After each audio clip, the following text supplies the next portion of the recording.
अस्सलाम वालेकुम dear viewers. आज की हमारी वीडियो का मकसद है एनटीएन के बारे में आपको इन्फॉर्मेशन देना। Basically NTN national tax number है और एज़ पर लॉ तो आपका आईडी कार्ड ही एनटीएन है, लेकिन स्टिल ये इम्प्लीमेंट नहीं हुआ तो हमें एनटीएन क्रिएट करना पड़ता है। अब एनटीएन क्रिएट करने के लिए तीन तरह के अगर हम देखें एस्पेक्ट्स हैं। नंबर 1 इंडिविजुअल को एनटीएन बनाना, नंबर 2 एओपी यानी पार्टनरशिप जिसको भी कहते हैं उसका बनाना, और तीसरे नंबर पे है कंपनी का एनटीएन बनाना। अब हम सबसे पहले आपको जो है इंडिविजुअल का एनटीएन सिखाते हैं, उसके बाद एओपी, और फिर नेक्स्ट वीडियो में एओपी, और उसके बाद फिर उससे अगली वीडियो में हम आपको कंपनी का एनटीएन बनाना सिखाएंगे। तो जो है हम स्टार्ट करते हैं और इंडिविजुअल का एनटीएन बनाने की हम प्रैक्टिस करते हैं। सबसे पहले कि आपको कौन कौन सी इन्फॉर्मेशन चाहिए, तो वो यहाँ पे मैंने रख दी हुई है इन्फॉर्मेशन। ये इन्फॉर्मेशन यहाँ पे मौजूद है, आपको स्क्रीन पे नज़र आ रही होंगी। सबसे पहले तो आपको चाहिए एक सीएनएसी, और अगर कोई ओवरसीज़ पाकिस्तानी है तो उसका नाइकॉप चाहिए होगा, ठीक है। और उसके बाद अगर वो भी नहीं है तो फिर पासपोर्ट नंबर से भी काम चल सकता है। उसके बाद आपको जो है सेल फोन जो इस्तेमाल में हो, क्योंकि उस पर कोड जाना है, और वो कोड अगर आपके पास नहीं आएगा तो एनटीएन क्रिएट नहीं हो सकेगा। उसके बाद आपका एक एक्टिव ईमेल चाहिए होगा। उसके बाद जो है आपका रेजिडेंशियल एड्रेस चाहिए होगा। ये कहाँ कहाँ पे यूज़ होनी है वो अभी हम देख लेते हैं। और उसके बाद अगर आप जो है कोई बिजनेस कर रहे हैं, इंडिविजुअल सैलरी पर्सन भी हो सकता है, इंडिविजुअल की इनकम फ्रॉम प्रॉपर्टी भी हो सकती है, इंडिविजुअल कैपिटल गेन की इनकम भी हो सकती है, अदर सोर्सेज भी हो सकती है, और इंडिविजुअल की बिजनेस इनकम भी हो सकती है।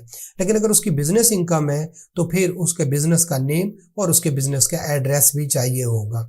और आखिर पर अगर वो बिजनेस इंडिविजुअल है तो उसकी प्रिंसिपल एक्टिविटी वो करता क्या है, क्या वो सर्विसेज दे रहा है, वो गुड्स बेच रहा है, अगर गुड्स बेच रहा है तो आगे फिर वो केमिकल बेच रहा है, वो शूज़ बेच रहा है, वो लैपटॉप बेच रहा है, कुछ भी किस तरह का बिजनेस है उसका, तो वो उसकी प्रिंसिपल एक्टिविटी चाहिए होगी।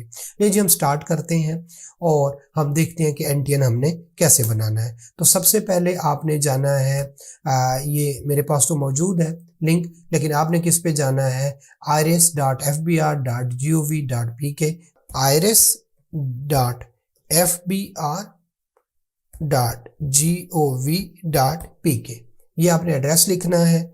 और जो है उस पे क्या करना है, आपने सर्च कर देना है।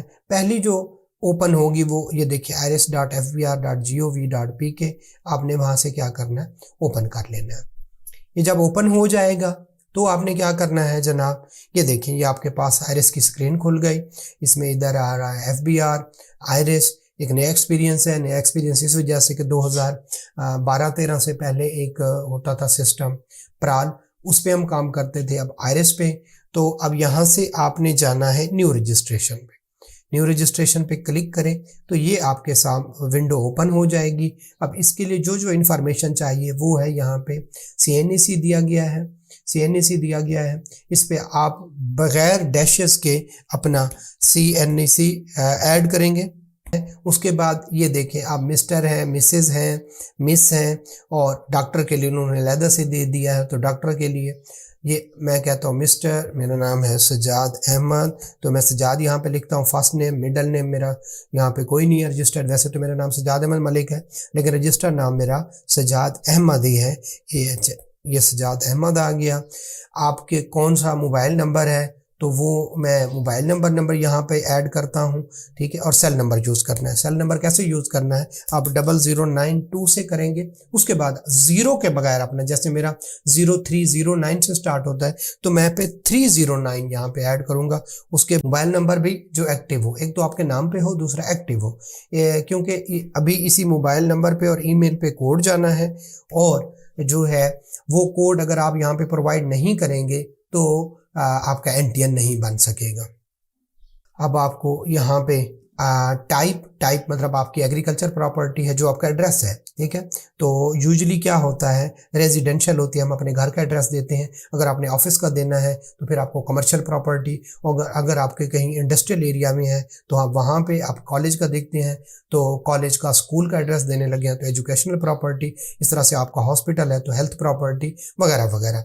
यूजुअली क्या होता है, लोगों का अपना जो घर है, आपने एड्रेस वो वाला देना है जब कल को आपको कोई नोटिस आता है तो वो आपको आसानी पहुंच सके। तो ये रेजिडेंशियल प्रॉपर्टी, और रेजिडेंशियल प्रॉपर्टी में भी वो कहता है अपार्टमेंट है, आपका कैबिन है, कैंप है, कोई जो है कंपार्टमेंट है, आप कहते हैं जी मेरा तो हाउस है, ये आपने हाउस सेलेक्ट किया।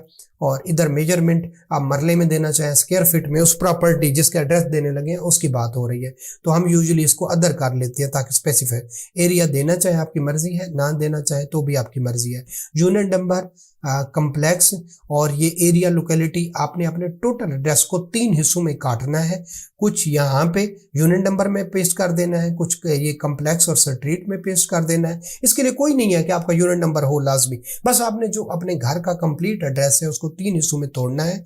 एक हिस्सा यहाँ पे पेस्ट कर देना है, एक हिस्सा यहाँ पे पेस्ट कर देना है, एक हिस्सा यहाँ पे पेस्ट कर देना है। जो कि तहसील है तो फिर साथ में डिस्ट्रिक्ट का नाम आ जाएगा, आपने सिर्फ तलाश करना है, ये उस लेवल पे आ जाएगा। उसके बाद ये देखिए डिस्ट्रिक्ट और तहसील लिखे गए हैं। उसके बाद कैपेसिटी, अगर तो आप उस प्रॉपर्टी जो ऊपर लिखी है वो उसके ऑनर है तो अपने ऑनर पे क्लिक करना है। अगर आपने जो है वो रेंट पे ली हुई है या रेंट नहीं देते तो ये बेनामी, लेसी, टेनेंट, फ्रेंचाइजी, ऑक्यूपेंट, इसमें आपने ऐड कर देना है। ठीक है, आगे है शेयर। ये शेयर अगर आप ऑनर हैं और 100% प्रॉपर्टी आपकी है तो आपने 100% लिख देना है। आधी आपके भाई की है, आधी आपकी है तो आपने 50% लिख देना है। और इसी तरह से अगर आपने रेंट पे ली हुई है और रेंट सारे का सारा आप पे कर लेते हैं तो आप 100% लिख लें शेयर।